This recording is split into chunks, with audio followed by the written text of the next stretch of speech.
Charlie Kirk's murder, we've talked about it a lot, but we're talking about some conspiracy theories that have come up. Candace Owens, who was a longtime friend and associate of Charlie Kirk, and I've actually listened to her podcast on this myself, so I do know what she's talking about. I'll just read you here what we have from chat. Alleged threats from Bill Ackman. So these are Candace Owens has been the center of the controversy surrounding the assassination of Charlie Kirk, disseminating a series of conspiracy theories that have drawn widespread criticism.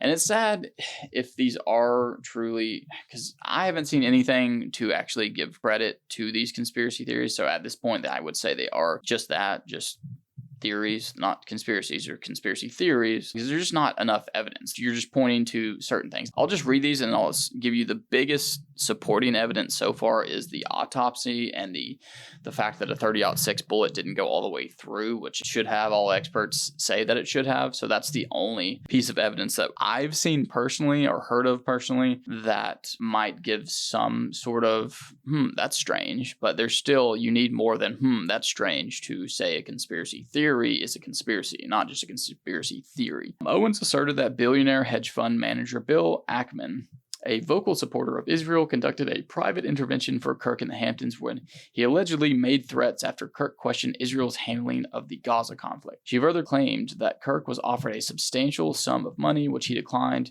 and was on the brink of changing some of his perspectives. The framing of Tyler Robinson. Owens has suggested that Tyler Robinson, the individual arrested for Kirk's murder, was framed. She posited that the official narrative of a lone shooter is inconsistent with the nature of the fatal shot and has questioned the authenticity of Robinson's confession. And then this is the really weird one, Egyptian Air Force plane allegations. In a particularly contentious claim, Owens alleged that an Egyptian Air Force plane was linked to Kirk's assassination. She pointed to the aircraft's presence in Utah around the time of the murder, suggesting a possible connection to the incident. But see how vague these claims are? There's just, you need more if you're going to come out, especially what the family's gone through, and especially given how close she was with Charlie Kirk at one time. They literally worked together and seemed to be best friends and traveled together for long periods of time. And she's coming out and making these allegations without much substantiation behind them. And based on that, she just really needs more. Because, I mean, Candace has kind of gotten further and further out there. I used to be a big fan of hers. I'm not saying that she's completely lost it at this point, but if she's going to make these allegations, you really need to have more proof than just, oh, that's strange. Especially with the airplane. Like, all she has is some flight logs that an airplane was in the area